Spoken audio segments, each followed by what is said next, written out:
Donc je me présente, donc du coup je suis Emmanuel Beck, donc chargé de qualité au sein de Charente Tourisme. Donc merci à vous de participer à cette réunion de présentation de la marque nationale Tourisme et Handicap. Donc ce que je vous propose dans un premier temps, c'est de faire un peu un déroulé très rapide de la présentation à la fois de ma structure, du monde du handicap et puis de la marque nationale Tourisme Handicap. Et puis dans un deuxième temps, de focaliser un peu plus sur quels sont les différents critères, sans forcément rentrer dans le détail, mais des différents critères que les évaluateurs vont être amenés à vérifier au sein des différents établissements qui postulent à la marque Tourisme Handicap. Donc dans un premier temps, donc, vous présenter très rapidement Charente Tourisme. Je suppose que vous connaissez tous déjà un peu la structure à laquelle j'appartiens. Donc n'hésitez pas à un moment donné, si vous le souhaitez, à m'interrompre, hein. On est là entre nous, donc il n'y a aucun souci. Donc Charente Tourisme, donc c'est la fusion, c'est une agence de développement touristique qui émane de la fusion des comités départementaux à la fois de Charente et de Charente-Maritime, donc en juin 2017. Donc on est répartis sur 3 sites, donc Angoulême, La Rochelle et Saint-Jean-d'Angély. Et puis le but, c'est vraiment donc du coup une volonté politique des 2 départements de s'associer pour le développement de l'activité touristique de la destination des Charentes. Et puis Charente Tourisme a 2 grandes missions, dont la principale est vraiment l'accompagnement des prestataires touristiques en activité ou les porteurs de projets. Et puis une très faible, enfin très faible, mais qui reste importante, implication dans l'accueil du grand public, notamment par rapport à nos supports de communication, que ce soit les brochures de présentation de la destination ou les différents sites internet relayant les différents prestataires de notre territoire. Donc vous voyez bien que 90% quand même de notre activité est l'accompagnement de vos prestations pour que vous soyez content et heureux de travailler en Charente et Charente-Maritime. Donc le Charente Tourisme, donc c'est 61 collaborateurs, donc ce que je vous disais, répartis sur les 3 sites. À peu près la moitié de l'effectif est basé à La Rochelle, un quart à Angoulême et un quart Saint-Jean-d'Angély. Donc l'accessibilité au sens très large, simplement pour vous dire qu'on est tous concernés à un moment donné ou à un autre par le monde du handicap. On le souhaite à personne, mais personne n'est à l'abri. Très compliqué d'avoir des données chiffrées sur la population en France qui est reconnue comme en situation de handicap. Donc à peu près 20%, on va dire, de la population française, donc 1 sur 5, est confrontée soit de manière permanente ou de manière temporaire au handicap. Et puis à tout ce public, il faut bien évidemment ajouter la clientèle senior. Tout ce qui est, alors je sais que les femmes ne sont pas très contentes quand je dis ça, mais les femmes en fin de grossesse sont considérées réglementairement comme des personnes à mobilité réduite. Tout ce qui est également les familles avec enfants en bas âge, donc avec poussette, et puis tout ce qui est clients avec bagages plus ou moins encombrants.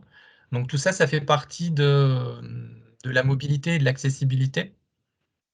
Donc vous voyez qu'on est quand même très très nombreux à être concernés par cette thématique de l'accessibilité. Donc je viens d'accepter Joachim. Donc une date importante qui vous concerne certainement, donc c'est la loi accessibilité et handicap du 11 février 2005, qui en fait, en résumé, est la loi handicap, la dernière en date, qui concerne en fait l'accessibilité obligatoire pour tous les établissements recevant du public. Donc ce que vulgairement on appelle ERP, et sont concernées en fait toutes les structures, touristiques ou pas d'ailleurs, qui accueillent plus de 15 personnes. Donc toutes ces structures qui peuvent accueillir 15 personnes et plus ont déjà une obligation de par la loi. Donc là, pour tout ce qui est aspect réglementaire, je dirais votre interlocuteur C'est la direction départementale des territoires et de la mer, donc un service de la préfecture, de Charente-Maritime, pour tout ce qui est justement, phasage de travaux, d'aménagement, de permis de construire et cetera.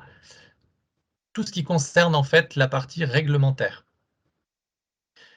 J'insiste bien parce qu'en fait la marque nationale tourisme handicap est bien quelque chose de différent de la loi du 11 février 2005. Bien évidemment, comme la marque tourisme handicap est une marque qualité, bien évidemment tous les critères sont à minima au même niveau que la réglementation. Mais parfois effectivement pour tout ce qui est, chambre d'hôtes ou meublé de tourisme de moins de 15 personnes, il y a très peu de critères, réglementaires. Mais c'est aussi pour ça que je dirais les services de l'État ont souhaité créer cette marque nationale tourisme handicap, pour mettre en avant en fait tous les prestataires touristiques, ERP et ou non ERP, qui ont mis en place des aménagements et qui sont parfaitement accessibles à tous. Donc le handicap, c'est assez compliqué en fait de parler du handicap parce que c'est pas un handicap, mais des handicaps, avec des degrés de handicap, au sein même d'une famille.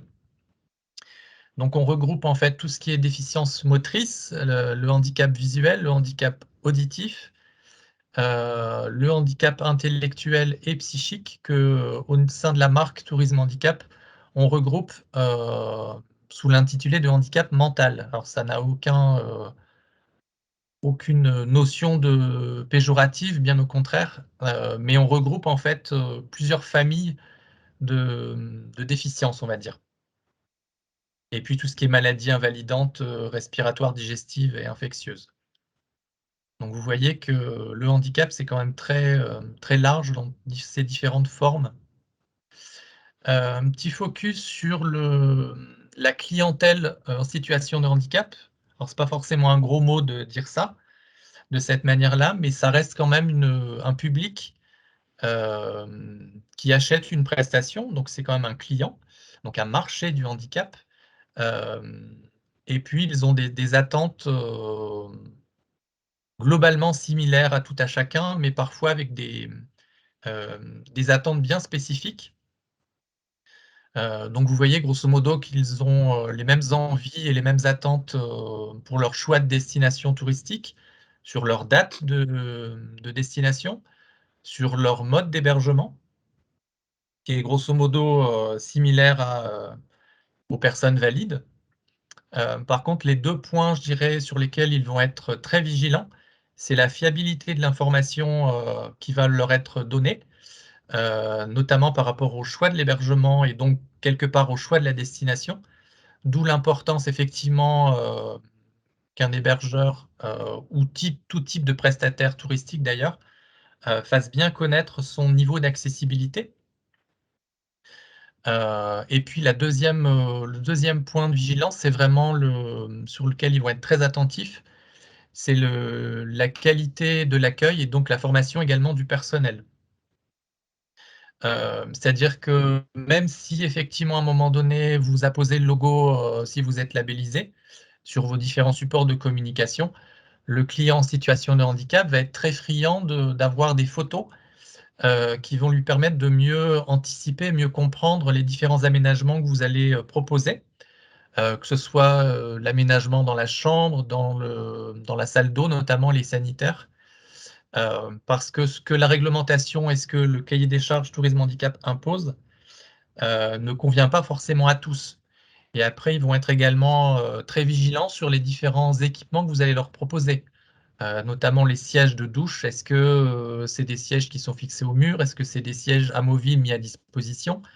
Est-ce qu'il y a des dossiers? Est-ce qu'il y a des accoudoirs? Est-ce qu'il y a des accoudoirs relevables ou pas? Tout ça, ça fait partie vraiment des critères qui vont être très importants pour le client au moment de leur réservation. Donc je dirais, ils vont aussi vouloir vérifier la fiabilité d'informations transmises.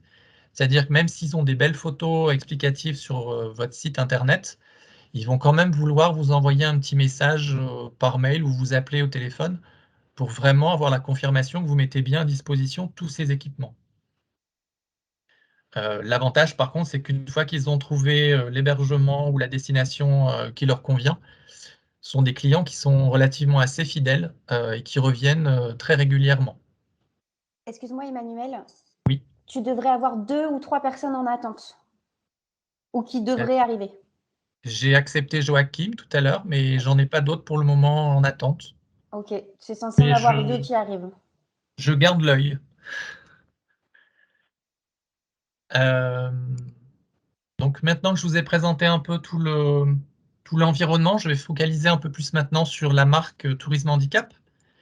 Donc c'est une marque d'État créée en 2001 par la secrétaire d'État au tourisme de l'époque, qui est gérée justement et portée par, non pas gérée, pardon, qui est portée par l'État, donc la Direction générale des entreprises, et qui est gérée au quotidien par l'Association nationale Tourisme Handicap.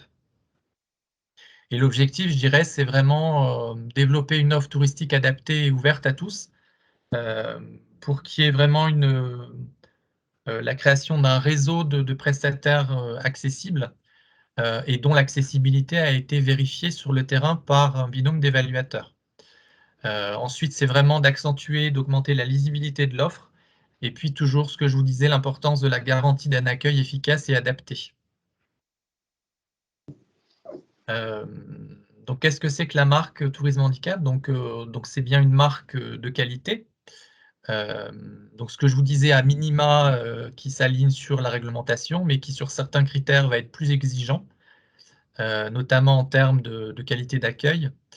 Donc, une marque déposée par l'État français, une démarche volontaire, contrairement à l'aspect réglementation loi du 11 février 2005.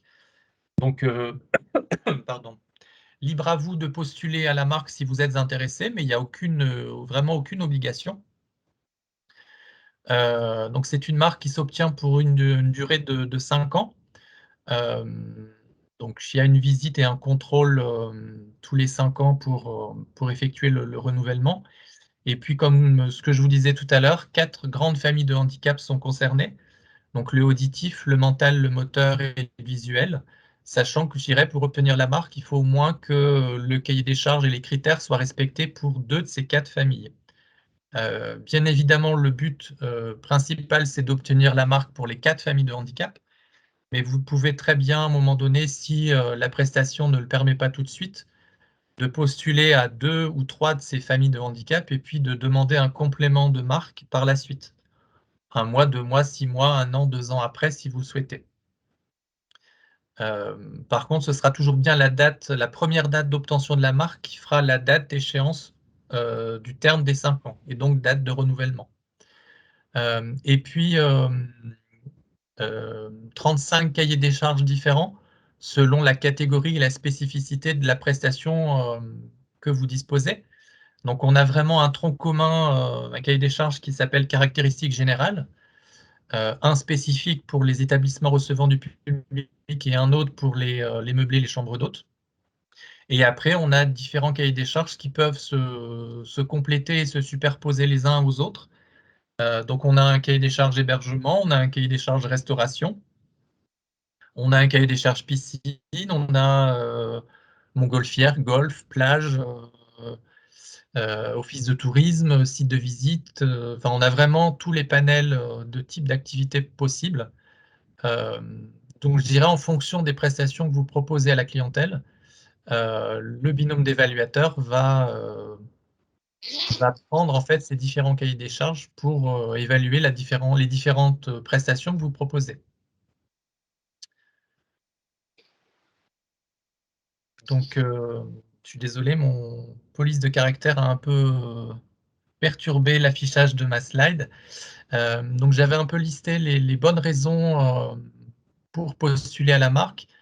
Donc, c'est en tout premier lieu d'attirer une nouvelle clientèle et une garantie aussi pour elle d'avoir l'accessibilité optimum au sein de la prestation réservée. Ça peut être aussi un élément qui rassure le tout public, c'est-à-dire qu'une clientèle senior qui n'est pas forcément en situation de handicap va apprécier d'avoir des équipements de confort d'usage qui, à la base, ont été créés pour les personnes en situation de handicap moteur ou visuel ou auditif. mental. C'est pour vous bénéficier d'un accompagnement de Charente Tourisme, de l'Office de tourisme également, et des différentes associations en lien avec le handicap au niveau local.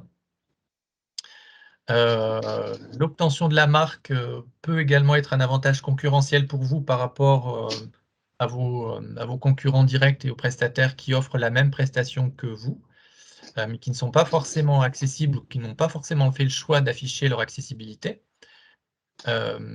Bien évidemment, après, j'aurais tendance à vous dire la labellisation tourisme handicap est pour vous comme un affichage de la qualité de votre prestation et de la fiabilité de votre accessibilité. Valorisation justement de votre prestation au niveau de vos supports de communication par l'affichage du logo. Et puis référencement, je dirais, de votre labellisation à la fois au sein de l'Office de tourisme, du département au sein de Charente Tourisme, mais également référencement automatique au niveau du site internet de la région et puis des services de l'État et de l'Association nationale Tourisme Handicap. Et puis ça peut être également une source de motivation managériale au sein de vos équipes, le fait de postuler à l'accessibilité et à la marque Tourisme Handicap. Ça peut révéler une motivation d'une partie de vos équipes par rapport à cette thématique. Donc quelques chiffres assez rapidement sur l'offre labellisée. Donc au niveau national, on est à peu près à 4 500 structures labellisées Tourisme Handicap, donc, qui concernent, je dirais, les 5 grandes familles de structures qui peuvent être labellisées. Donc en premier lieu, tous les hébergements, hein, quels qu'ils soient, les offices de tourisme, les activités de loisirs, les sites de visite et les restaurants. Donc, parmi ces 4 500 labellisés au niveau national, voilà un peu comment ils sont répartis région par région. Donc, ce sont des données qui datent de mai 2020, mais grosso modo, on a peu ou pas d'évolution.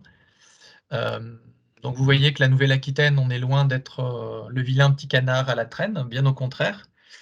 Des choses quand même un peu surprenantes. Donc en région Île-de-France, malgré le nombre de prestataires, seulement 65 ont souhaité postuler à la marque.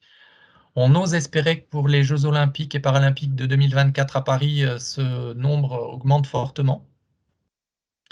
Et puis une autre particularité, donc vous voyez en Dom-Tom et puis la Corse, 0 labellisé. Donc ça ne veut absolument pas dire qu'il n'y a pas de structure touristique accessible en Corse. Ça veut simplement dire que les instances politiques corses n'ont pas souhaité déployer la marque sur leur territoire. Donc je dirais un hébergeur corse, même s'il le souhaite, ne peut pas postuler à la marque parce qu'il n'y a pas d'interlocuteur pour son déploiement sur place. La répartition toujours de ces 4 500 labellisés au niveau national. Donc on se rend compte qu'il y a à peu près la moitié qui ont obtenu la marque pour les 4 familles de handicap. Que grosso modo, ça reste les handicaps auditifs mentaux qui sont les plus couramment octroyés. En troisième position, le handicap moteur, qui est un petit peu plus compliqué parce qu'il entraîne des aménagements à prévoir assez en amont au moment des travaux ou de la création de la structure.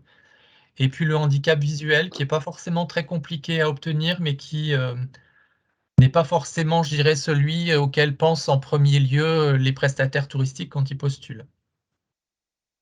Et puis vous voyez que la répartition, c'est quand même plus de la moitié des labellisés qui sont des hébergeurs, ce qui est une très bonne chose. Mais maintenant, mon rôle en tant qu'évaluateur, je dirais, c'est de travailler avec les offices de tourisme pour que un client en situation de handicap, certes, en premier lieu, il va choisir la destination par rapport à l'hébergement, mais il faut aussi qu'on lui propose derrière des sites de visite, des activités et des lieux de restauration à proximité plus ou moins immédiate de son hébergement. Donc je dirais c'est là où on a encore un travail sur le terrain à faire.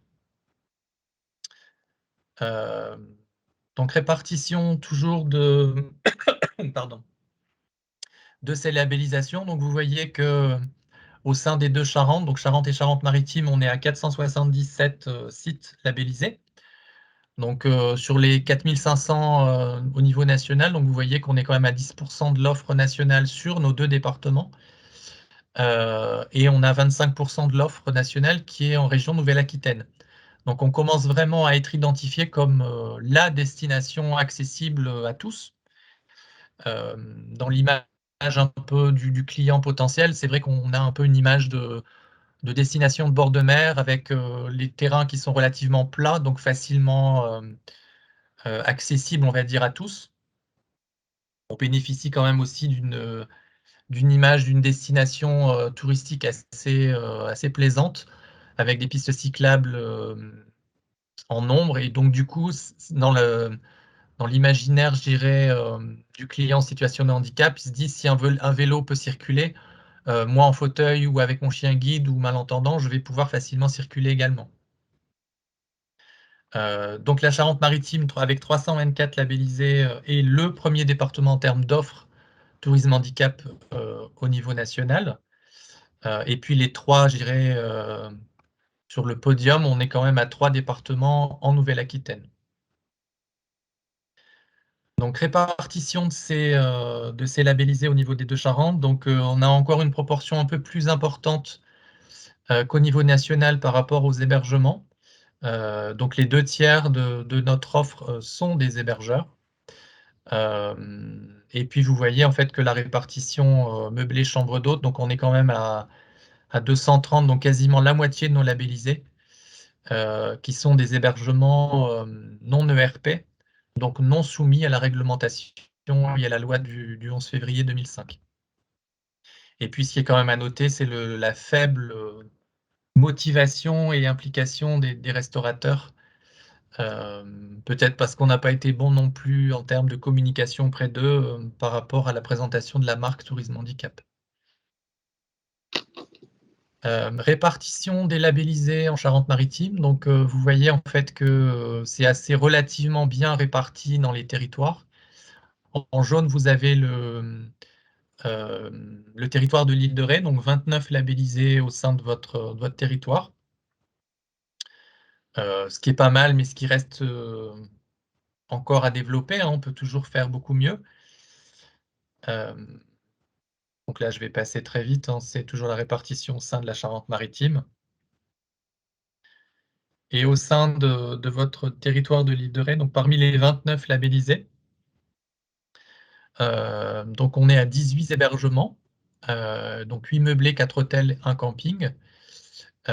Parmi les 8 meublés, donc les 5 meublés labellisés de Monsieur Lacotte au logis de Simon, donc à la flotte. On a, ce qui est quand même à noter, tous les bureaux d'accueil de l'Office de tourisme destination Île de Ré qui sont labellisés.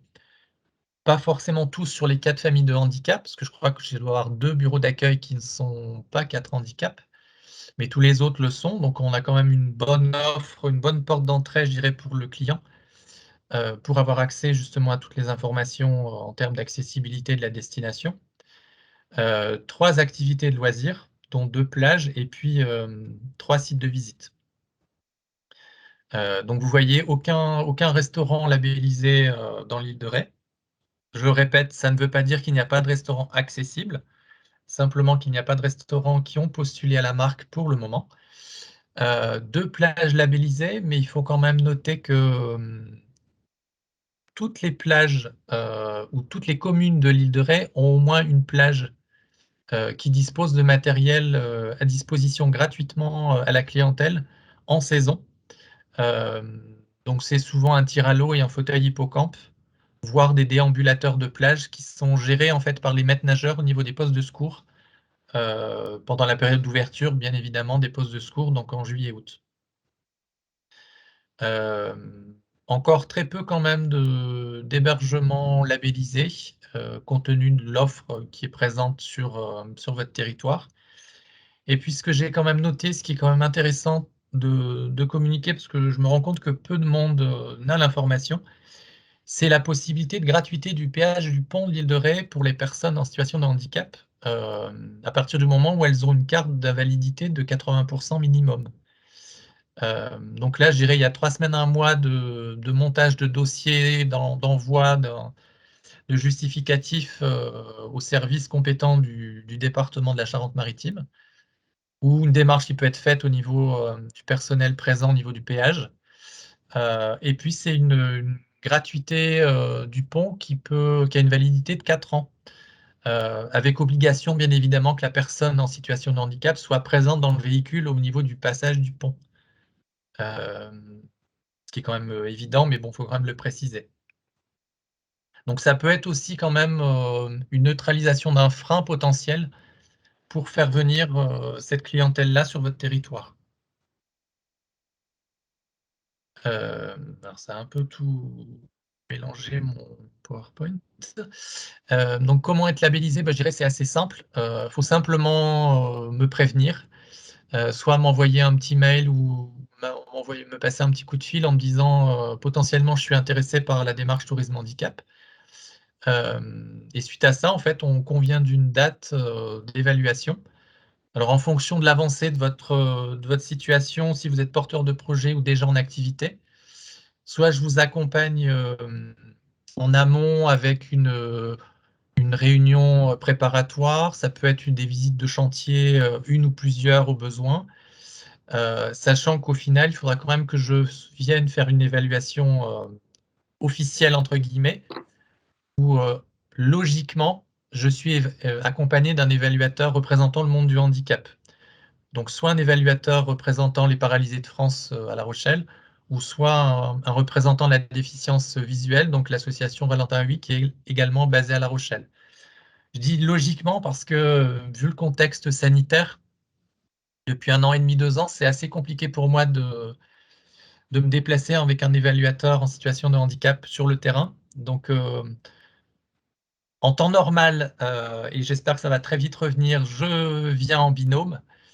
Mais de toute manière, même quand je viens seul, le cahier des charges est le même, hein, donc je déroule avec vous en fait tous les critères qui doivent être examinés et vérifiés. Donc une fois que cette visite d'évaluation est faite, je vous transmets en fait un compte rendu détaillé qui vous liste handicap par handicap les éventuels points à corriger. Vous prenez le temps nécessaire pour corriger ces différents points. Ou si vous ne souhaitez pas corriger, on peut en rester là et la candidature s'arrête là. Il n'y a aucune obligation, je dirais à tout moment, vous pouvez continuer ou arrêter la démarche. Et une fois en fait que votre dossier peut postuler à au moins 2 des 4 familles de handicap, je fais le nécessaire d'un point de vue administratif pour présenter votre dossier devant une commission départementale. Donc il y en a à peu près 4 par an au niveau de La Rochelle et plus 2 au niveau d'Angoulême. Ça peut être un peu plus selon le nombre de dossiers à présenter. Et je dirais dans cette commission, il y a un peu tous les représentants à la fois du monde du handicap et des grandes structures. Je rajoute une personne. Et des grandes structures institutionnelles ou en lien avec le tourisme. Donc les 4 familles de handicap, les 4 associations sont représentées. Et puis on a des représentants de la région, du département, des hôteliers restaurateurs, des meublés chambres d'hôtes avec Gîtes de France, donc Camille qui est ici présente avec nous. On a les chambres de commerce, on a les offices de tourisme qui sont également là. Enfin un peu tout le panel le plus large possible. Et puis, je dirais, le binôme d'évaluateurs présente aux membres de cette commission les différents dossiers qui candidatent, soit par une première demande ou soit pour un renouvellement. Donc on présente un peu la structure aux personnes qui ne la connaissent pas forcément et on met en avant les points forts et les points de vigilance constatés lors de l'évaluation. Et après, j'aurais tendance à vous dire, c'est un peu le vote à main levée où chacun donne un avis favorable, défavorable ou réserve. Et après, il peut y avoir des points de discussion, c'est-à-dire que même si le cahier des charges est très précis sur les critères, un prestataire qui ne répond pas à un critère bien précis peut proposer une compensation. Et donc, du coup, le binôme d'évaluateurs n'est pas à même de valider ou pas cette compensation. C'est vraiment les membres de la commission qui acceptent ou pas, je dirais, la proposition faite par le prestataire.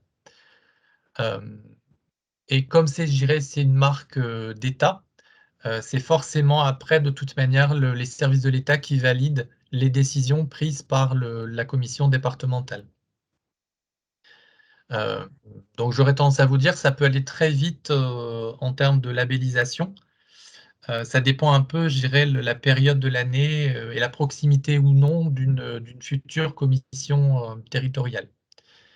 Le coût quand même, à vous préciser, la marque nationale en elle-même est gratuite. Par contre, Charente Tourisme fait payer en fait l'accompagnement à l'obtention de la marque. Je m'explique, c'est-à-dire que on vous fait payer au tout début quand vous postulez à la marque. Donc c'est 90 € pour un meublé chambre d'hôte et 120 € pour un établissement recevant du public, avec un tarif dégressif si vous avez plusieurs prestations à faire candidater, soit parce que vous avez plusieurs hébergements, ou soit parce qu'au sein même d'un, je peux prendre l'exemple d'un hôtel-restaurant,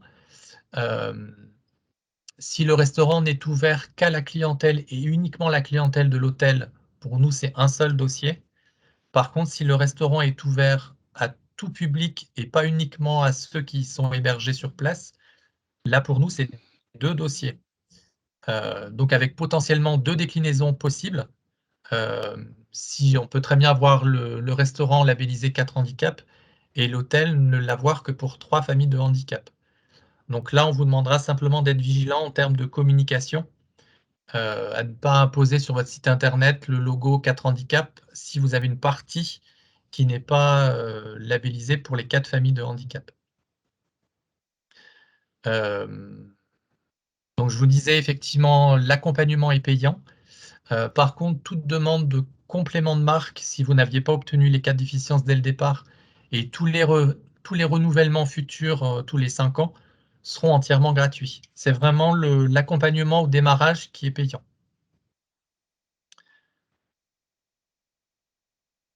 Donc quelques actions de communication qui sont faites au niveau national et reliées au niveau régional et départemental. Donc en règle générale, pareil, hors période sanitaire compliquée comme on l'a vécu, en règle générale, le mois du handicap est prévu en avril. Donc c'est un relais au niveau de la presse nationale, régionale, départementale de toutes les actions que les labellisés mettent en place, en lien bien évidemment avec l'accessibilité. Je ne sais pas, ça peut être, est-ce qu'à un moment donné, vous offrez 5%, je vais dire n'importe quoi, hein, sur une offre d'un week-end en avril pour une clientèle en situation de handicap, tout ça, on va le relayer. Est-ce que ça peut être, je ne sais pas, une nuitée réservée chez vous donne droit à la gratuité du musée Ernest Cognac à Saint-Martin. Je dis n'importe quoi, mais ça peut être ça, ce type d'information qui peut être relayé. Alors bien évidemment, on le relaie, l'Office de tourisme et Charente Tourisme tout au long de l'année, mais d'autant plus si ça fait partie du mois du handicap en avril. Les trophées nationaux du tourisme accessible qui ont lieu maintenant depuis 4 ans, où on a la chance sur notre destination d'avoir pas mal de prestations qui sont pas forcément lauréates dans les différentes catégories, mais on a au moins 2 à 3 nommés chaque année. Donc il y a 7 grandes catégories, hein, donc ce qui n'a pas de péjoratif, c'est les petits hébergements, donc les meublés, les chambres d'hôtes, les gros hébergements ERP, donc camping, hôtel, village vacances, etc. Les restaurants, les sites de visite, les activités de loisirs, les offices de tourisme. Donc tout ça, on a, je dirais, des candidatures possibles, soit directement par vous, prestataires, soit nous, au niveau des différentes agences départementales, on nous sollicite pour qu'on liste les prestations et les prestataires un peu exemplaires sur la thématique. Différentes présences sur des salons touristiques et ou handicap. Donc là, je vais passer très vite. L'un des bienfaits, si on peut dire ça comme ça, des différents confinements, c'est que les services de l'État ont mis en place depuis l'an dernier un magazine, donc tous les 2 mois, qui est en lien avec les labellisés tourisme handicap. Donc ça peut être toutes les actualités des nouveaux labellisés ou des anciens qui mettent en place des actions. Et ce magazine, en fait, qui n'est pas en version papier, mais qui est vraiment en version digitale, est envoyé à tous les labellisés, toutes les associations en lien avec le handicap et également tous les particuliers en situation de handicap qui se sont inscrits sur le site national. Donc, je dirais que c'est aussi un moyen pour vous de communiquer sur votre prestation. Ça peut être aussi l'achat d'une publicité sur l'achat d'un quart, d'une demi-page ou d'une page entière. Mais ça peut être également juste un article présentant votre structure. Et puis un relais également sur les différents supports de communication, donc notamment les sites internet des services de l'État, de l'Association nationale tourisme handicap, de Charente Tourisme, de l'Office de tourisme, et également sur les vôtres, sur tout ce qui est action que vous mettez en place tout au long de l'année. Juste par rapport à notre site internet au sein de Charente Tourisme qui est destiné au grand public. Donc c'est le site qui est www.infiniment-charente.com. Vous avez une rubrique qui s'intitule Vacances et handicap, sur lequel sont un peu mis à disposition un guide des plages accessibles pour les visiteurs en situation de handicap. Donc on est à la fois, et c'est le seul petit écart qu'on s'est autorisé, c'est-à-dire qu'on a à la fois mis en avant les plages qui sont labellisées, mais également toutes les plages du département qui mettent à disposition des équipements gratuitement aux personnes en situation de handicap. Donc notamment quasiment toutes les plages de l'île de Ré. Ensuite, une rubrique qui présente la destination en vidéo en langue des signes et puis en support audio pour aider justement à ce que les personnes sourdes, malentendantes, malvoyantes ou aveugles soient vraiment plus au fait de ce qu'ils peuvent découvrir sur la destination des Charentes. Et puis au niveau du moteur de recherche, vous avez la possibilité d'affiner votre sélection à la fois par catégorie de prestataires, donc que ce soit un hébergeur, un restaurant, une activité. Vous pouvez également sélectionner pardon, la famille de handicap et puis également le zonage géographique plus poussé au sein des Charentes sur le territoire qui vous intéresse. Donc tout ça, ça facilite, on espère, la recherche pour le client potentiel d'une prestation accessible qui correspond justement à leur recherche. Et puis la présence également sur tout ce qui est réseaux sociaux, des actualités que vous pouvez nous relayer. Donc j'en ai fini de ma première partie de présentation un peu très succincte et rapide des différents contextes et éléments de présentation de la marque. Dans un deuxième point et dernier point, je voulais vraiment plutôt focaliser maintenant sur les différents critères qui vont être observés et évalués par le binôme d'évaluateurs. Donc je ne sais pas si vous avez des questions maintenant ou si vous préférez attendre la fin, sachant qu'il est déjà quasiment l'heure. Donc je vais aller très vite et puis si vous avez des questions à la fin, on va essayer quand même d'y répondre très très rapidement. Donc simplement pour vous indiquer que la mission de l'évaluateur commence dès le stationnement, et y compris si le stationnement ne fait pas partie, enfin ne vous appartient pas et ne fait pas partie de la propriété. C'est-à-dire que si vous avez un stationnement qui est sur la voirie publique,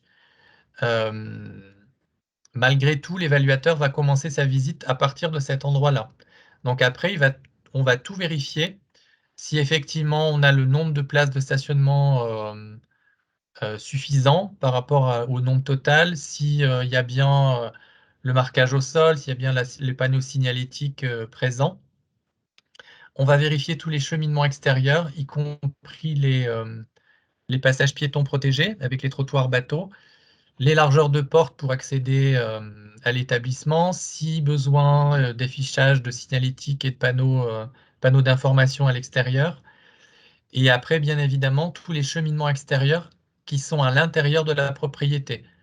Donc, vérification de la mise en conformité réglementaires de tout ce qui est escalier, plan incliné, chemin d'accès privilégié et accessible. Donc je vous noie pas de critères parce que c'est pas forcément le but de la journée, puis ça va pas vous apporter grand-chose. Vous pouvez après télécharger l'ensemble des cahiers des charges, ou je peux également vous les envoyer au besoin. Donc une fois que l'évaluateur et donc le client potentiel est rentré, donc on va bien évidemment commencer à regarder aussi les largeurs de porte d'entrée, s'il y a un seuil de porte, si c'est des portes vitrées automatiques ou manuelles, si elles ont bien la bonne largeur, le bon temps d'ouverture de porte, s'il y a bien la sécurisation avec des bandes de vigilance, s'il n'y a pas de danger potentiel au niveau du cheminement intérieur, au besoin, s'il y a un comptoir d'accueil qui est bien décroché de comptoir, avec toute la signalétique et les équipements nécessaires présents également. Décroché de comptoir, je le dis, hein, ça a fait sourire tout à l'heure lors de ma première présentation, ça n'est pas un endroit où on met la plante verte ou le présentoir de documentation. Ça doit rester un espace libre pour qu'un client potentiel puisse consulter une documentation ou faire son règlement. Ça doit rester vraiment comme un espace de travail potentiel. Et puis vous voyez en fait sur cette petite image qu'on est quand même confronté à un très large public potentiel. Donc ça peut être des personnes de forte corpulence, de petite taille, ça peut être des enfants, ça peut être des seniors, ça peut être des clients étrangers qui ne parlent pas forcément le français très bien. Ça peut être des personnes malvoyantes ou non-voyantes qui sont accompagnées d'un chien guide. Donc tout ça, vous voyez que ça fait quand même partie d'un public très large et très diversifié qui a des attentes spécifiques et sur lequel il faut quand même que vous puissiez répondre au maximum. Donc tout ça, ça entraîne des critères bien spécifiques pour chacun d'eux. Dans la partie hébergement, donc qui vous concerne tous, donc on est parti dans la partie chambre.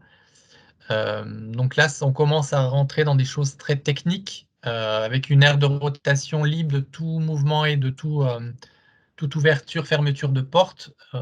Donc un aire de rotation d'1,50 m de diamètre minimum dans la pièce. Là, c'est pas spécifié, mais il faut un accès, alors selon si vous êtes ERP ou pas, un voire les deux côtés du lit. Ça peut être lit double, ça peut être lit simple. On va mesurer la hauteur du lit, on va mesurer les largeurs de porte, bien évidemment, le seuil de porte. Ce qui est souvent oublié, c'est la hauteur de poignée d'ouverture des fenêtres. S'il n'y a pas d'obstacle à hauteur de visage, notamment tout ce qui est téléviseur, luminaire, etc. Donc là, la solution, c'est simplement de mettre du mobilier à la verticale en dessous pour qu'une personne malvoyante ne se cogne pas sur un coin du téléviseur ou du mobilier. On va être vigilant également sur tout ce qui est accessibilité des espaces de rangement, donc étagères, penderies, etc. Hauteur des prises électriques et interrupteurs. Avec, pour les déficients visuels, alors pas les non-voyants, mais les malvoyants avec un contraste, c'est-à-dire éviter tout ce qui est accessoires blancs sur fond blanc. Après, on reste bien sûr dans une prestation touristique, donc on va éviter l'ambiance un peu chambre d'hôpital, je caricature, hein, mais c'est pas parce que c'est l'hébergement handicapé, enfin réservé aux personnes en situation de handicap, qu'on doit se croire vraiment dans quelque chose d'aseptisé. Ça reste une prestation touristique, donc il faut que ça garde le charme aussi de la prestation. Sachant que, je le dis et je le redis, l'hébergement en situation de handicap ne sera pas forcément occupé que par des personnes en situation de handicap. Donc, il ne faut pas que la personne valide se sente défavorisée alors que pourtant c'est le contraire, en ayant la chambre ou l'hébergement dit adapté. Autre point très technique, où c'est vraiment dans cette partie-là où les compensations sont très rares. C'est vraiment tout ce qui est aspect salle d'eau sanitaire. Où là, c'est pareil, je ne vais pas vous noyer de normes, mais ça reste quand même très, très pointu. On va être très vigilant sur l'implantation des différents équipements, notamment sur le siège de douche et les barres d'appui au niveau de la douche. je le retrouve quand même assez régulièrement, ne jamais, alors je dis bien ne jamais mettre le siège de douche mural sous la robinetterie. Parce que je vous mets au défi d'utiliser la robinetterie alors que vous l'avez dans le dos. C'est quelque chose de très basique et j'enfonce les portes ouvertes en vous disant ça. Mais si vous saviez le nombre de fois où je me rends compte effectivement que c'est installé de cette manière-là, et malheureusement parfois même les architectes conseillent et valident ce type d'équipement alors que c'est pas du tout utilisable concrètement par les personnes en situation de handicap. D'autres points qui peuvent être aussi importants, même si c'est des détails, prévoir des hauteurs différentes de patères, éviter les poubelles à ouverture, les poubelles à pédales, pardon, parce que c'est pas praticable par une personne en fauteuil. Enfin voilà, vous voyez que cette partie-là est vraiment très technique. Là, n'hésitez pas à nous soumettre des plans en amont, avant les travaux si besoin, parce que parfois on est confronté à devoir tout casser pour tout refaire pour vraiment que ce soit accessible. Au niveau des cuisines également, pour tout ce qui est meublé de tourisme, importance d'avoir un accès libre sous ou à proximité immédiate de l'évier et puis également des plaques de cuisson. Alors là, c'est deux espaces distincts, mais ça peut être un même espace commun si vous avez les plaques de cuisson qui sont relativement à proximité de l'évier ou alors qui sont situées en bout de plan de travail. Enfin voilà, plein de choses qui restent. Je ne vais pas plus loin pour pas non plus vous décourager de postuler, mais il y a quand même beaucoup de choses qui sont importantes en termes d'accessibilité. Et là, j'ai plutôt tendance à vous parler du handicap moteur, mais il ne faut pas non plus oublier les autres familles de handicap. Notamment ce qui est un peu la mode en ce moment, parce que c'est très pratique d'entretien, tout ce qui est plaque de cuisson en digital. Et là, pour le coup, je vous mets au défi quand vous fermez les yeux ou quand vous êtes malvoyant ou non-voyant d'utiliser une plaque de cuisson quand vous ne savez pas où se situent les boutons d'allumage et de fonctionnement et où poser la casserole, la poêle sur les plaques de cuisson. Donc, c'est aussi ça qui fait partie de l'accessibilité d'un hébergement. Les restaurants, je ne sais pas si vous êtes confronté, si vous êtes dans des établissements où il y a une partie restaurant. Donc là, c'est faire attention. Alors, on ne vous demande pas que tout le mobilier soit accessible, mais en fonction du nombre total de tables, il faut qu'il y ait un nombre suffisant de tables accessibles, c'est-à-dire avec une hauteur sous le plateau suffisante, avec une profondeur également. Donc, on est un peu confronté parfois à la difficulté d'accessibilité de tables de brasserie avec un pied central, où en général, c'est quand même assez compliqué pour pour deux personnes en fauteuil de déjeuner face à face. Donc nous, ce qu'on préconise souvent, c'est des tables rondes avec 4 pieds. C'est assez simple, mais c'est quand même le plus facile. Et ça permet aussi aux personnes qui sont malentendantes de lire sur les lèvres plus facilement toutes les personnes qui sont autour de la table. C'est tout bête, hein, mais c'est encore aussi du bon sens là-dessus. Et puis au niveau du service pour le personnel, pour les personnes déficientes visuelles, c'est d'utiliser en fait le cadran d'une montre pour expliquer en fait à la fois ce qu'ils peuvent trouver sur la table et à l'intérieur de leur assiette.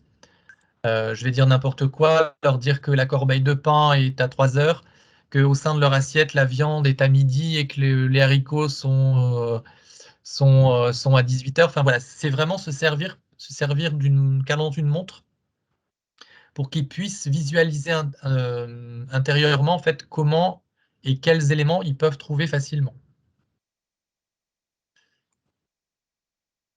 Et enfin, pour terminer, je vous ai mis quelques exemples de prestataires déjà labellisés en Charente et en Charente-Maritime pour voir un peu la diversité des prestations possibles.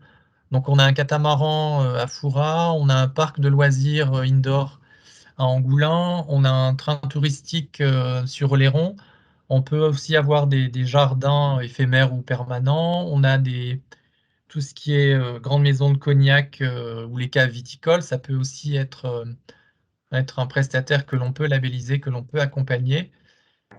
Quelques photos sur les différentes plages labellisées et ou accessibles sur notre territoire.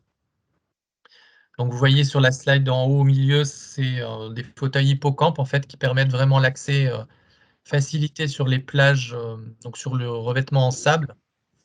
On a également des fauteuils handiquadro qui permettent l'accès, ce que l'on distingue un tout petit peu avec les roues jaunes et les accoudoirs jaunes, c'est vraiment plutôt ça, un fauteuil qui permet d'aller carrément dans l'eau. Alors bien évidemment avec un accompagnant, hein. Et en fait, les accoudoirs sont des flotteurs, donc ça permet vraiment aux personnes en fauteuil de pratiquer la natation comme tout à chacun. On ne voit pas les photos à l'écran, s'il vous plaît. Ah zut! Non? C'est peut-être un petit délai de... Alors moi, ça s'est affiché. Ça doit faire comme tout à l'heure. Moi aussi, je les ai reçus. Faut attendre un petit peu, ça devrait. Il y a des décalages des fois. On a eu le même cas tout à l'heure. Donc vous voyez en fait des exemples, des équipements qui peuvent être proposés gratuitement aux clients en situation de handicap au niveau des plages. Et on va être vigilant en fait sur tout ce qui est cheminement d'accès au niveau du revêtement sur les plages. Donc que ce soit du caillebotis en bois ou des tapis en revêtement mousse ou autre. Enfin pas mousse, mais un tapis en tissu, on va dire. On est également vigilant sur tout ce qui est mobilier urbain, notamment les bancs, les tables de pique-nique et autres, pour qu'il y en ait au moins une qui soit accessible PMR. Et puis, je vous ai mis également une petite photo d'une plage, donc la plage de la Boirie qui est située à Saint-Denis-d'Oléron, qui propose également un audio plage. Donc, c'est vraiment un équipement spécifique pour faciliter l'accès à la baignade pour les personnes déficientes visuelles. Donc, c'est un système de bouée sonore qui fonctionne à la demande. En fait, les maîtres nageurs mettent à disposition un bracelet aux personnes malvoyantes ou non-voyantes. Et en fait, en appuyant sur un bouton, en fait, ça déclenche la bouée sonore la plus proche et ça indique vocalement en fait au client qu'il se situe à 10, 20, 50 mètres du bord de la plage. Et bien évidemment, sur ce petit bracelet, en fait, il y a un autre bouton qui permet de revenir plus facilement à l'endroit où la personne a déposé ses affaires, sa serviette. Et un troisième bouton qui permet d'alerter en fait le maître nageur en disant il y a un souci, il faut que vous veniez me chercher. Enfin, c'est vraiment un bouton d'alerte. Donc tout ça, ça a un coût quand même pour la collectivité. Donc c'est pour ça qu'il y en a très peu installés chez nous. Et après, la difficulté pour la côte atlantique, c'est que ça ne fonctionne qu'à marée haute, puisque c'est des bouées sonores, contrairement à la Méditerranée où cet équipement est beaucoup plus commun et familiarisé par rapport aux collectivités. Et puis d'autres exemples sur tout ce qui est prestations en lien avec l'animal, donc tout ce qui est équithérapie et puis découverte d'un chemin de randonnée, vraiment d'une prestation en lien avec l'animal qui est quand même beaucoup aussi recherchée par la clientèle en situation de handicap. Et puis je vous ai mis également un exemple d'un loueur de vélo sur votre territoire, donc à Saint-Martin-de-Ré, qui propose un tricycle électrique qui permet en fait, comme un peu le même fonctionnement qu'un tandem, mais au lieu qu'on soit assis l'un derrière l'autre, on est vraiment assis l'un à côté de l'autre. Et ça facilite en fait le transfert d'une personne en fauteuil depuis son fauteuil vers le siège du tricycle. Et on voit pas bien sur la photo, mais en fait le fauteuil peut être accroché à l'arrière de l'équipement. Et ça a une autonomie en fait de 35 km sur l'ensemble des pistes cyclables de l'île de Ré. Donc ça a quand même un avantage qui peut être intéressant pour l'activité loisir et la découverte de la destination pour vos clients en situation de handicap. Et puis d'autres exemples sur tout ce qui est calèche avec un accès PMR à l'extérieur, enfin à l'arrière, tout ce qui est maquette tactile au niveau des sites de visite et autres. Alors on ne demande pas forcément à ce qu'il y ait du braille ou des choses comme ça, hein, mais vraiment quelque chose d'assez ludique et d'assez simple à comprendre. Donc là, vous voyez sur la partie, la dernière photo en bas à droite, c'est tactilement, en fait, une personne va mieux comprendre la granulométrie des différents espaces, des différents bassins, qui permettent en fait la fabrication entre guillemets du sel. C'est-à-dire comment on passe d'un bassin à teneur de sel jusqu'à ce qu'il y ait à un moment donné qu'il n'y ait plus du tout d'eau. Donc c'est tout le travail du fonctionnement des marais salants qui est expliqué de manière tactile, en plus d'une manière sonore. Donc voilà, j'ai essayé de balayer très vite l'ensemble des critères et de la présentation. Donc là, logiquement, vous devez voir la dernière slide avec mes coordonnées et puis celles de ma collègue Laurence. Donc avec nos noms, téléphone et adresse mail. Donc ma collègue Laurence est basée sur Angoulême, moi je suis basé sur La Rochelle. Et on est l'un comme l'autre à votre disposition pour vous accompagner si à un moment donné vous souhaitez avoir des informations sur la marque Tourisme Handicap. Donc voilà, Marion, je ne sais pas si j'ai débordé trop ou pas. Alors moi, ça ne me dérange pas trop puisqu'on n'avait pas une autre présentation juste derrière. C'est plutôt pour les participants. Si vous devez y aller, allez-y. Par contre, si vous voulez poser des questions, n'hésitez pas à intervenir. Monsieur Lacotte me fait vous dire, si jamais ça vous intéresse, donc c'est un prestataire qui a des meublés donc labellisés sur le territoire de l'île de Ré. Donc il a quitté la formation, enfin la présentation ce matin. Par contre, il se propose, si vous le souhaitez, à ce que vous visitiez ces logements qui sont, eux, labellisés, si jamais ça peut vous donner des idées ou des billes pour vos structures. Voilà. Est-ce que certains souhaiteraient intervenir, poser des questions qui vous sont propres, enfin, qui sont propres à votre structure? Sophie, peut-être? Alors non, j'étais justement en train de faire un petit message en remerciant pour cette présentation parce qu'elle est très complète. Elle va nous permettre un petit peu de travailler et de voir ce qu'on peut imaginer. En plus, elle est enregistrée, donc c'est plutôt très intéressant parce qu'on va pouvoir un peu… Alors, attention pour l'enregistrement, nous ne sommes pas sûrs de pouvoir l'exploiter. Bon, bah, on verra alors. On a vraiment eu quelques soucis ce matin, donc… D'accord. Ok. Non, mais j'ai pris des notes et puis de toute façon, je me permettrai d'appeler si j'ai besoin de plus d'informations en tout cas. Non, mais avec grand plaisir, on est là à votre disposition sans aucun souci. Même si à un moment donné, vous n'allez pas plus loin, hein, mais au moins, si on peut vous accompagner, vous donner des réponses, il n'y a pas de souci. D'accord. Ok, super. Top. Monsieur Après, Desfrances. juste pour la partie, je suis juste aussi votre interlocuteur si vous souhaitez postuler à la marque Qualité Tourisme, mais ce n'est pas l'objet de la présentation. Et on l'est déjà, ça y est. Enfin, ça, on a déjà la marque qualité. On en fera une autre, Emmanuel. On en fera une autre. Est-ce que Monsieur Desfrances, vous auriez des questions? Oui, voilà, je voulais savoir l'étendue de l'agrément. Bon, je cite mon cas, j'ai une maison qui est adaptée parce que j'ai un fils qui est en fauteuil roulant. Ça a été un peu conçu pour cela. Je suis sur le site Office du Tourisme. Je marque à la fin que la maison est adaptée au handicap mobilité réduite. Bon, c'est de manière informelle, donc je ne suis pas dans la marque. Et d'ailleurs, tous les ans, ça m'apporte 1, 2, voire 3 demandes de gens qui, effectivement, ont le besoin. Alors, pour avoir la marque, la question c'est, ma maison a 4 chambres, il y en a une qui est adaptée avec la douche américaine, etc. Le cheminement de l'ensemble de la maison, du jardin est adapté. La question, est-ce qu'on peut obtenir la marque, par exemple, en disant nous avons une chambre adapté, le cheminement général de la maison, l'accès adapté, mais la cuisine, par exemple, elle n'est pas adaptée puisque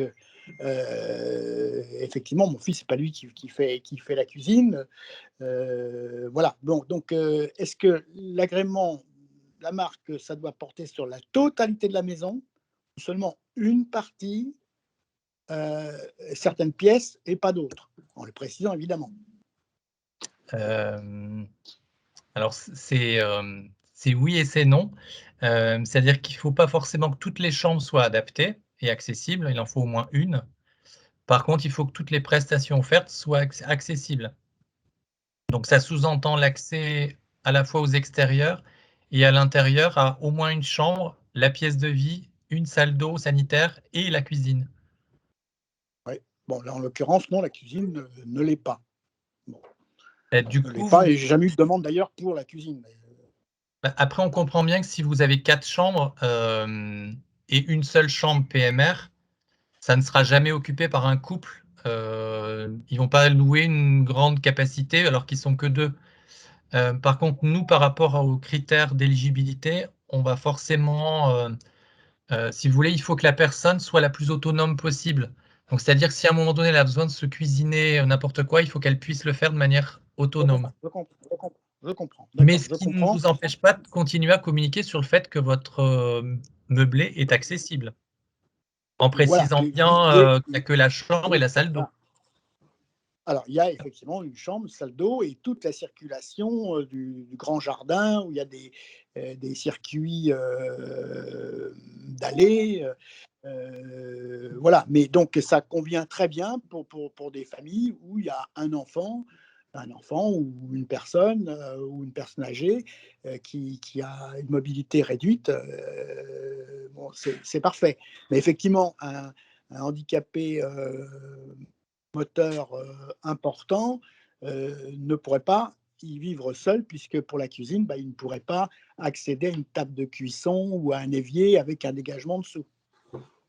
Et c'est justement pour ça, du coup, alors par rapport à la marque Tourisme Handicap, a priori, vous ne pourrez pas postuler au handicap moteur. Je ne vais pas vous dire les choses fausses. Par contre, vous pouvez quand même, au sein de l'Office de tourisme, vous faire référencer en tant que structure hébergement accessible. C'est-à-dire que de toute Oui, manière, nous, l'Office de tourisme, comme il est labellisé, on lui impose de référencer toute l'offre adaptée de son territoire. Mais l'offre adaptée ne veut pas forcément dire que labellisée.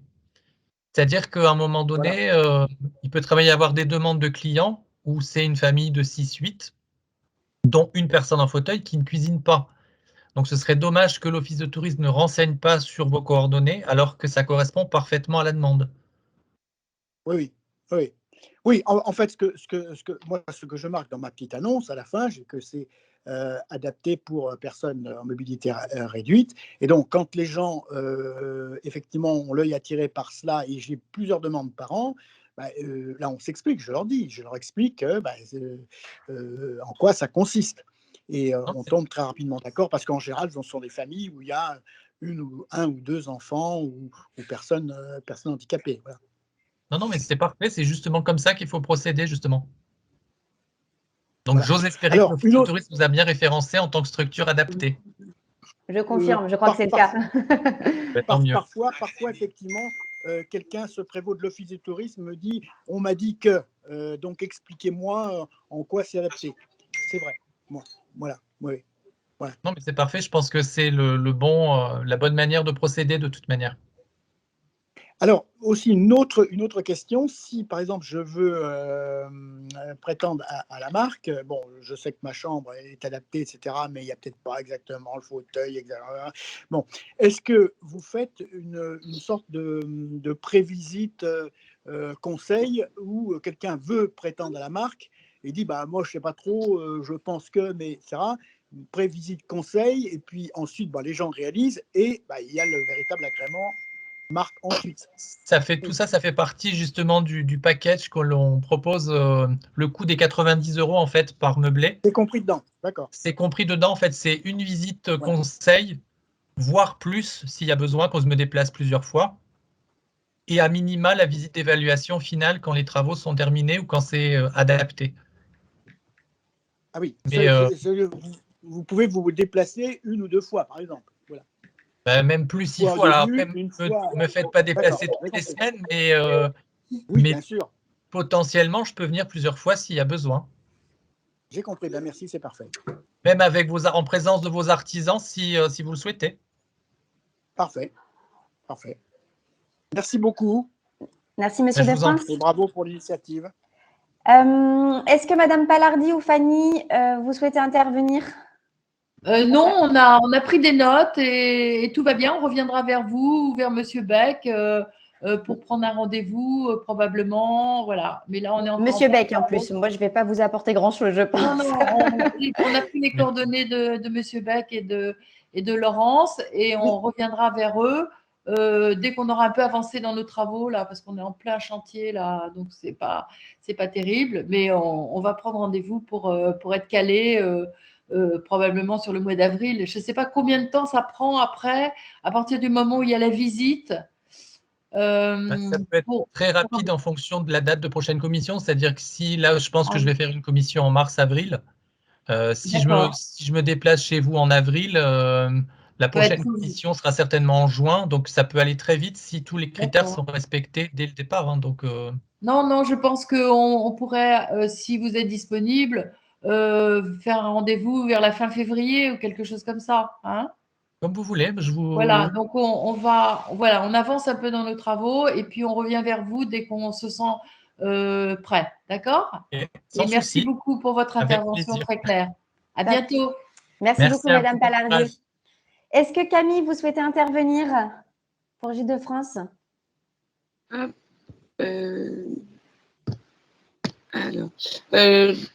Pardon, je réactive mon micro. Non, pour moi, c'était assez clair. Hein. Je suis déjà les informations avec Emmanuel Beck, avec les commissions régulièrement. Donc, c'était clair, c'était intéressant d'avoir des informations diffusées auprès des propriétaires.